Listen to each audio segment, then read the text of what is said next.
Good evening, everybody. Welcome to our Thursday night Sangha for Santa Monica KTC. We're so happy to have Lama Kathy with us. She's beaming in from our home monastery, Karma Triana Dharma Chakra in Woodstock, New York. And it's a pleasure to have you with us, Lama Kathy. And I think we'll all just put our microphones on mute and let Lama Kathy turn the wheel and actually do the book study for us. Thank you. Yeah. Oh, thanks very much. Well, hey, I appreciate you being here with me in the Adirondack Mountains of upstate New York, where I've come to visit our home monastery, Karma Triana Dharma Chakra. I haven't been here for a few months, and every time I come here, there are new improvements and all kinds of things happening. There's going to be a retreat starting tomorrow, and I'm very excited about that, because I am going to be a participant, which is just it's just a joy and a pleasure to be here. But of course, I know we are continuing to work through the Joyful Wisdom book, Mingyur Rinpoche's book about the Four Noble Truths, Buddha nature, and other topics. And right now we're on chapter 4, where he's been giving a brief recap of the Four Noble Truths and talking about the where we left off. We're on page 92 in chapter 4, which is under the heading, if those of you who are looking at the ebook and don't have the same page numbers as we have, he is discussing the topic of Buddha nature, which starts on page 87. It's near the beginning of the 4th chapter, and so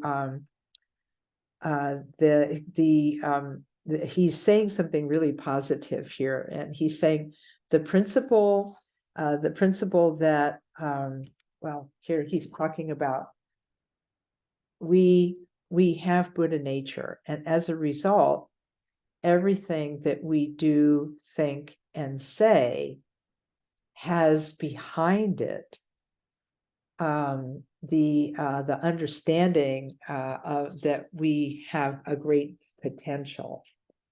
And so anyway, he's talking about a person who is talking about, he's telling a story about a man who is keeping his family going while visiting his elderly father, who's suffering from Alzheimer's dementia. And he says, you know, I don't know how I balance all these things, but I just don't see any other way.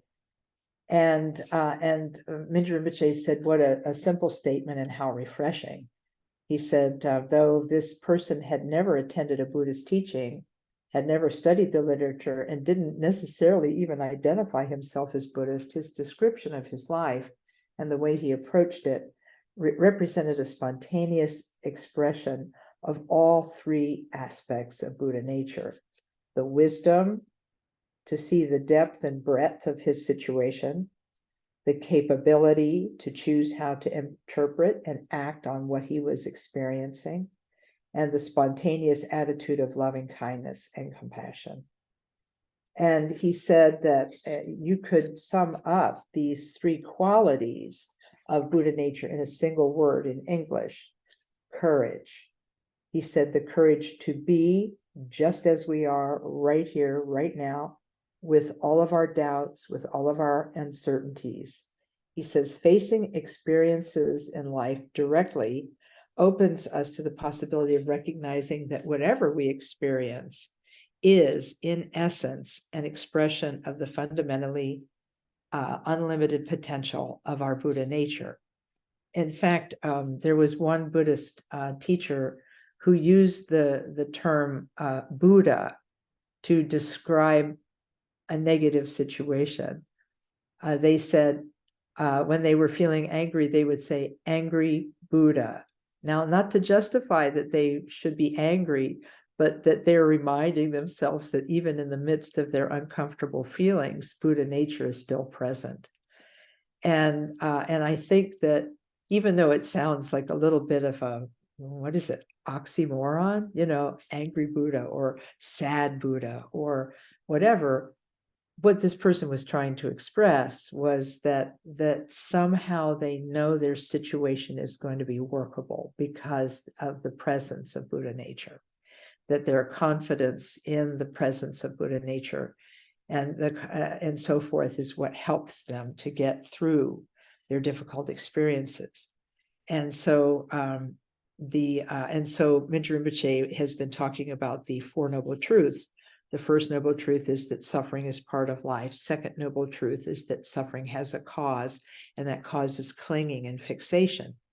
And so now he's going to talk about the third noble truth, which is that that there is, because there's a source of suffering, there's a solution to suffering.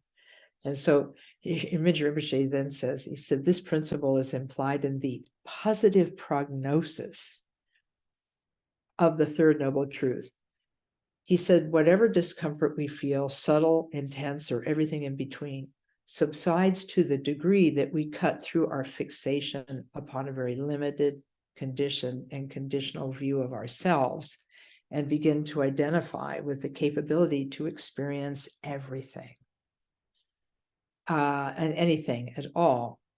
He says, eventually it's possible to come to rest in Buddha nature itself, the way, for instance, a bird might rest in coming home to its nest. In that moment of resting in one's Buddha nature, he said, suffering ends. There is nothing to fear, nothing to resist, not even death can trouble you. And so he talked then about his own father's death and how he experienced his own father's death. He said, of course, he had lived his whole life as a meditator, and he had lived his adult life as a teacher of meditation. So he said it didn't surprise him when his father wanted to practice meditation at the time of death.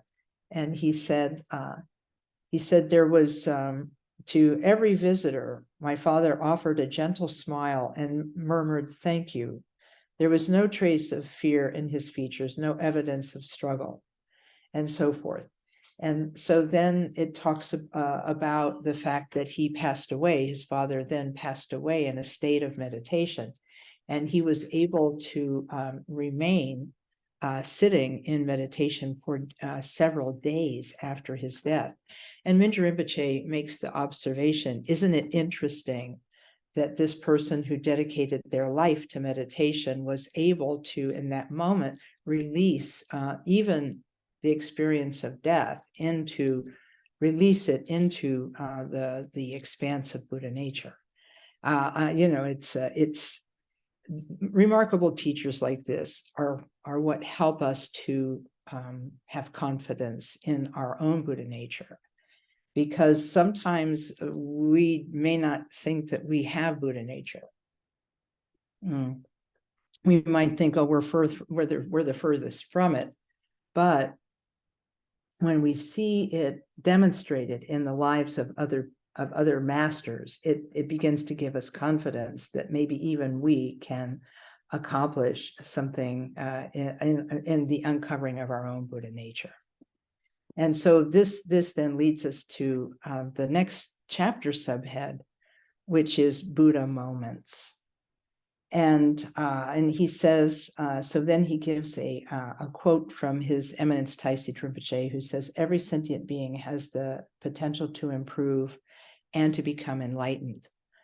And so the idea of having this potential it's a powerful motivator.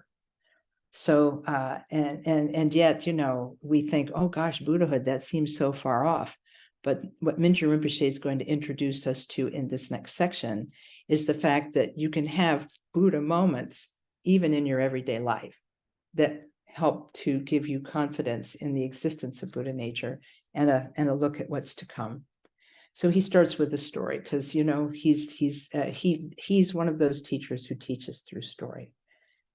He says, most of us don't recognize our Buddha nature until it's pointed out to us by someone else. He said, not long ago, I heard a story about a man in India who was given an expensive watch. And he didn't understand what it was for. And he said, although he he said he was always late for work, even though he had this amazing watch. He was always late for work. Finally, out of frustration, he asked a man on the street, "Can you tell me what time it is?" And the man looked at him. He said, "You're wearing a watch. That will tell you what time it is." "A watch?" the fellow replied. "What's that?" He just thought it was a piece of beautiful jewelry. So, and so so he said, "It's just a beautiful piece of jewelry. How can it tell me the time?" And the man had to explain to him how to read a watch. So he said, so exhibiting a good deal of patience, the stranger on the street taught him how to read the hour and the minute hands on his own watch, and then even the swiftly moving hand that swept over the seconds. "I can't believe this," he said. "Do you mean that to say that I've always had something that would tell me the time and I never even knew it?" "Don't blame me," the stranger said. "Whoever gave it to you should have explained what it was." Well, maybe he didn't know what it was either. "Be that as it may," the stranger replied, "he gave you a gift that you didn't know how to use. Now, at least you know how to use it." And so he says, who knows whether this fellow was a Buddha or just a random stranger encountered by chance who happened to know the difference between a bracelet and a watch. He said, in any case, the man was able to make use of his watch. He could show up on time for work and get a good job and then reestablish his life. He said, the lesson I learned from this story is that we are endowed with capacities that we frequently fail to recognize until they're pointed out to us by others. And he said, these reminders are what I like to call Buddha moments, opportunities to wake up, so to speak, from the dream of conditioned existence. You remember the Buddha described this world as samsara, or like a cyclic existence where we do the same things over and over again and expect different results. And so what happens in these teaching moments, he says, is that we have an opportunity to either wake up or go back to sleep. I know that Lama Adam told us last night we have a regular get-together at Columbus KTC to study the curriculum of the Samyeling monastery that was written by Khenpo Ken Holmes. And he said that he likes to, Lama Adam says that, and he may have presented this to you last week, who knows, that we have an opportunity in every moment to either awaken to what's real and what is, or to go back to sleep and the way we've always done things. So here's an example of a Buddha moment that Mingyur Rinpoche is talking about. He said, my very first teaching tour in California, it happened, he said, one such Buddha moment, when people urged me to swim as a form of exercise. I didn't want to go, but they had already booked me into a swim club, he says. And I jumped in and was immediately a success at swimming underwater, which is to say, I sank like a stone. I was trying to push myself along underwater, but I couldn't last for more than a minute. My arms and legs got tired and I couldn't hold my breath. Okay, I figured, you're being too tense, trying to accomplish something. So I let my muscles relax completely, floated up to the surface, and was again successful at sinking. Then he said, I remembered something. As a child, he said, I used to swim in a small pond near my home. It wasn't very deep, and my swimming style wasn't exactly what you would call elegant. It was just flapping along like a dog paddle. The people who brought me to the club were amazed. One minute you were sinking, they said, and the next minute you were swimming. How did you do that? I remembered, he answered. For a few moments, I was confused by the size of the pool. Then I remembered that I could swim. So he said this experience is similar, albeit on a small scale, to the recollection of the power and potential of Buddha nature. Deep within us lies the capacity for boundless wisdom, capability, and compassion. We tend not to remember our ability until we are thrust into a sink or swim situation. And And I remember this one time that a very similar story to this was when I was getting a blood test one time. And I hate blood tests. I don't know if any of you like them, but I really hate them. And the nurse who was trying to help me to relax, she said, you're really going about this all wrong. She said, you can't tense up when they're trying to give you the blood test. She said, it doesn't work that way. She said, when you feel the pinch of the needle against your skin, she said, I want you to relax every muscle in your body. And it worked. And so ever since then, I've been giving this sacred transmission to other phlebotomists. And I said, maybe it was just a dodge, but it worked. So sometimes the right thing to do is not to tense up. It's to relax. And you can feel the same thing when you're having a very difficult moment, whether it's personally with a family member or at work. And or maybe it's you're frustrated with yourself about something. I know that my dad used to get terribly frustrated with himself because he couldn't do something he wanted to do. And in fact, he would he would kind of criticize himself. That's not how you do it. That's not how you do it. And it occurred to me that we don't have to add the story like this is bad to anything. And it's more like we have to ask ourselves, who's the one who thinks this is happening? We have to say, where's the person who thinks that they're coming apart at the seams? Where's the person who's upset? Where's the person who's angry? And Khenpo Rinpoche taught us this a long time ago in one of his earlier teachings at Columbus KTC. He said, every now and then you just have to ask yourself, who? He said, this is an exercise. You should all try it. Who? And he said, who is it that is having this experience? Who is it that's angry? Who is it that's upset? Who is it that's embarrassed? And he said, sometimes you'll see there's nobody there. In any case, Mingyur Rinpoche then goes to the next section where he's talking about Buddha moments. And, he's just talked about Buddha moments. And now he's talking about, the name of the topic is Seeing the Good. He says, the Shantideva, he starts with a quote from Shantideva, I rejoice with delight at the good done by all beings. He says, in talking with many psychologists during my travels, I learned of an interesting quirk of human nature.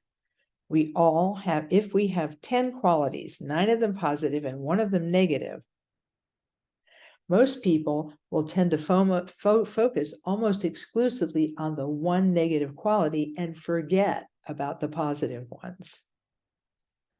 He says, I saw this for myself not long ago when I received a late night phone call from a friend who's a performer in Europe. And she basically was saying, she said she returned her, she was, had just been, received the adulation of all her fans. She was just so thrilled. Her fans were so thrilled to see her. And she appeared, in front of them, and they all shouted how much they loved her. But then she returned to her hotel room to work on her laptop, and the battery was dead, and she didn't have the right adapter plug.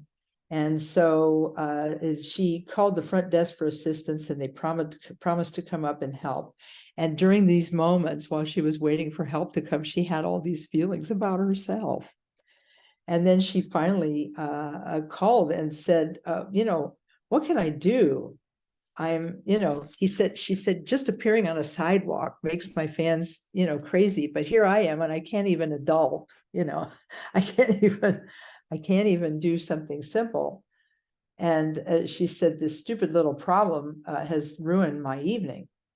And we talked for a bit about accepting impermanence and the challenges of fixating on relative reality. We choose to do that so often, fixate on the relative rather than the ultimate. It's like you see you miss the forest for the trees. And so I said, you tried your best to do something, and the problem isn't being solved as quickly as you want to be. So now you can use the frustration and anger you feel as a focus of meditation. Don't run from those feelings. Don't try to shove them away. Look at them directly. If you do that, you might be able to see the awareness that enables you to be conscious of those feelings. The awareness that is behind everything, that is happening all the time. He said, if you can even just touch that awareness, you'll start to see the problem you're experiencing now in the context of all the good qualities that you have, you know, your talent, your capability, and so forth. And then she said, I feel better talking to you. She said, we talked a little bit longer and she calmed down and realized how one unfortunate incident didn't really ruin her night, and that it didn't undermine her capacity to bring joy to other people. So she said, and so he says, when we he says, I realized that what I had wanted to say, but didn't have the time to express to her, wisdom, capability, loving kindness, and compassion is what we're born with. Frustration, jealousy, guilt, shame, anxiety, greed, and competitiveness are experiences we learn, often through the influences of our culture, our families, our friends, and reinforced by personal experience. He said the positive prognosis of the third noble truth is that the limited or limiting ideas we hold about ourselves and others can be unlearned. And I remember when my husband was first interested in Buddhism, he asked Khenpo Karthar Rinpoche a very important question. He said, tell me, he said, is Dharma a matter of learning something or of unlearning something? And Rinpoche said, it's a bit of both.